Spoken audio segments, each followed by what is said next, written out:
Dnes ešte uvidíte držiteľov Radiohead Awards 2009 v kategórii Album roka podľa poslucháčov Rádia FM, kapelu Diego, Hex a teraz už spoznáme víťazov v kategórii Album roka podľa kritikov.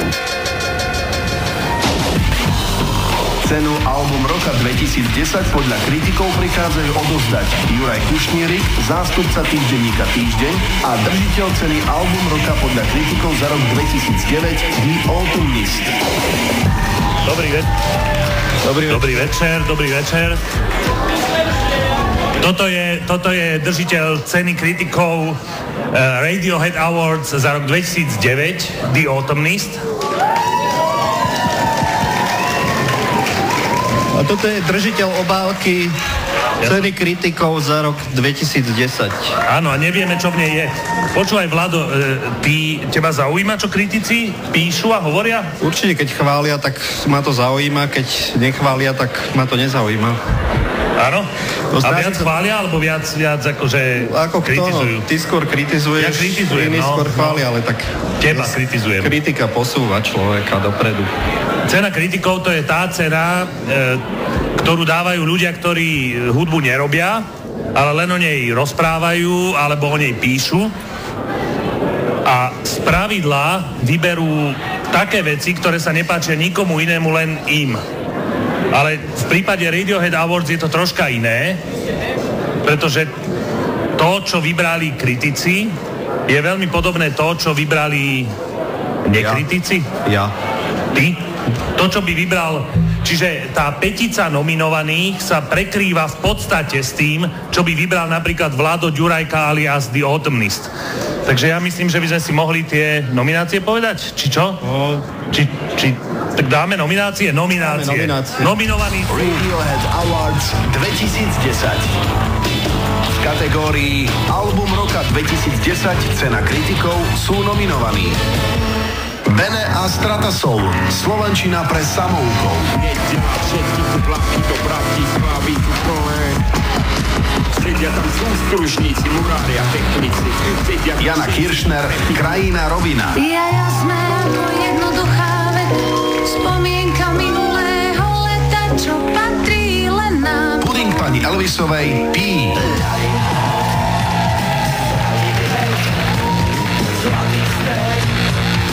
The Unix from the Dust.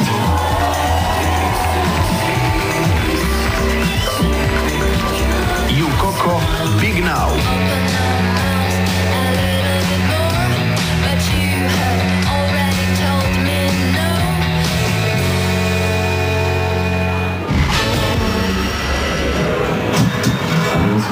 Naozaj by to mohol získať každý jeden z tých 5, podľa mňa, ale získa to iba jeden. Ideme na to, Vlado? Takže, pozri sa, no.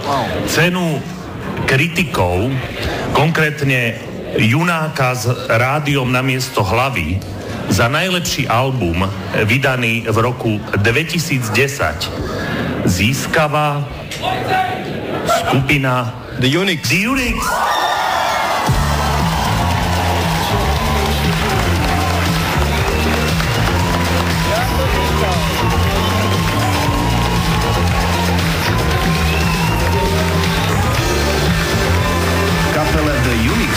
Slovensko pritesné. Koncom minulého roka si zbalili veci a odišli skúšať šťastie do Berlína. Pred odchodom ešte verným fanúšikom po dlhej dobe čakania pripravili debutový album From the Dust. Vyšiel v auguste 2010. From the Dust čaká aj vydanie v Nemecku.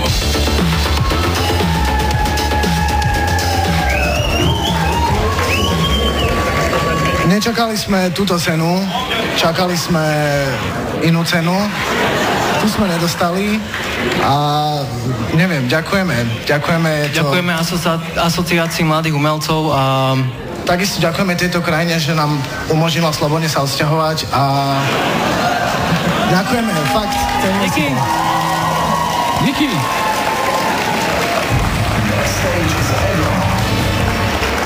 Unix, blahoželáme a pozrite sa na toto, čo je v backstage a to je Sepia, speváčka kapely Noiska v špeciálnom outfite, nádherné.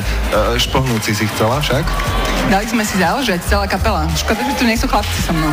Aj tí vyzerajú fantasticky, ale zase pozor, slivka je nádherná rovnako, ale teda nepoužila motívy Radiohead Awards a dobre, stačí jedna, keď to má. Krásna. Ďakujem pekne. Nominácia pre PPE dvakrát, až tak to sa vám zadarilo v kategórii Single roka, až 2 pesničky zaujali poslucháčov Rádia FM. Tí mladí chemici, to je pieseň o vede, to je veľmi príjemné. Áno, je to vyjadruje to náš prístup k vede a vlastne takému samovzdelávaniu a takým veciam. Kde ste zohnali detské zbory do skladby Mladí chemici? Oni vedeli, o čom spievajú? Myslím, že o tom vedeli aspoň tá pani Varinská, sú to ináč Mladá hlasy, detský spevacký zbor z Košíc, im povedala, že to je veselá pesnička, že by sa mali teda usmievať a brať to tak s ľahkosťou, bolo to fantastické, dobre, že ste ich oslovili. Gramatika, to je druhá nominovaná skladba, druhý single od Pudingu pani Elvisovej. Ty keby si mala vybrať slovenčinu alebo chémiu, tak čo by si vybrala? Asi slovenčinu. Kto píše u vás texty? Dostať aretovacie guličky do pesničky je komplikované? No, píšeme ich spoločne a záleží od pesničky. A dobre ich píšete, páčia sa nám. Naspäť k Sepi z kapely Noiscat, Mariena, tak to je taká nádherná príhoda v rámci Radiohead Awards. Jan Boleslav Kladivo, pôvodný autor, jeho pieseň pôvodná a vďaka Avardom dostala nový šat. Ako to bolo?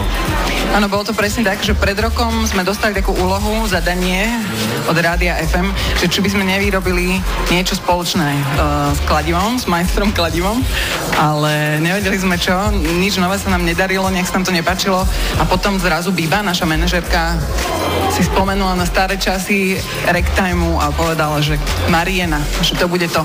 Aký je Kladivo? Kladivo je veľmi zábavný človek, škoda, že tu není dnes. A aké to je pre kapelu, keď je nominovaná nie so svojou skladbou? Ako to vy vnímate? Ako to vníma Kladivo? Ten sa teší? Ja neviem, lebo až tak veľa sme sa o tom nerozprávali, ale pre nás je to veľmi zaujímavé z toho dôvodu, že veľa ľudí nám hovorí, wow, to je vaša najlepšia pesnička, wow, to je váš najlepší text. A ja vždy iba poviem aj chalani, že ale nie je naša proste tá pesnička. Ale nevadilo by, keby ste vyhrali? Nie, ja by som to Mariene prijala. No, Mariene si zaslúžila. Mariena ako single určite má veľkú priazeň u poslucháčov Rádia FM. Tí vyberali, tí hlasovali za single roka a veľa hlasov poslali, no do petice dostal sa aj single od kapely Billy Barman. Juraj, dobrý večer aj tebe prvýkrát za kulisy. Dobrý večer, Ego. Vy máte radi také folkové motívy, ty by si vydržal v stane? V stane? Keby ťa niekto vysadil v lese, že či si taký typ, taký aj, že kotlík a tak? No, pokiaľ by to nebolo dole kopcom, mal by som nejakú Marienu pri sebe a nebol by deravý, tak prečo ne? A teba neprekvapilo, že nie je nominovaná Cigánska? Mňa toto napríklad prekvapilo, že nie je práve tento single, ktorý bol, mám pocit, najhranejší od vás v Rádiu FM za minulý rok. A ja som ho strašne rád, lebo Cigánsku napísali Ožo nahlas Hormovom ja, takže hej, fantastické. Teda pôjde tebe za single, ak sa to náhodou podarí ešte. Ja ho teraz neviem presne, no. Neviem sa rovno. Unix, blahoželám, dostal si sa z pódia už vlastne ocenený od kritikov, Pišta spolu s kapelou. Zaslúžite si za album From the Dust a tak je to pochopiteľné, že sa z neho objavil aj single v nomináciách na RHA 2010. V čom je špeciálny, aký máte vy k nemu vzťah? Špeciálny je asi v tom, že celkom vystihuje celé to obdobie, kedy vznikal celý ten album, kedy sme vlastne celé dni sedeli doma a v podstate sme nemali ani o čom písať. Takže o čom je Dungeon? To je nominovaný single roka? Takže vlastne je to o tom, že sme nemali o čom písať, tak vznikol Dungeon. Výborné. Zaujíma ma, a to je celkom zaujímavé, že jediný single v rámci 5 nominácií v angličtine je práve ten od vás. Ostatné sú v slovenčine. Vy ste niekedy písali v slovenčine texty? Čo si pamätám, tak iba diktáty na základnej škole, ale ináč... Písal si niekedy v slovenčine? Texty nie, texty určite nie. Tá cesta nevedie. Čo iné ako texty v slovenčine? No diktáty. Kto píše u vás texty vlastne? Je to kolektívna práca rôznych básnikov, spisovateľov a potom vyberieme z toho tie Vy žijete aktuálne v Berlíne, takmer všetci, ako si mi povedal. Koľký? 2 z 3? 2 z 3, je to 66,6 periodická úspešnosť percentá. Ako ste na tom s nemčinou? Ako si vypýtaš rožky v obchode? Skús. Ukážem tak a... Dobre, takže od Unix nehrozí text v nemčine a to je dobre. Nominované single roka Petica, ktorý je najlepší a ktorý si naši posluchači najviac spievali. Dozvieme sa.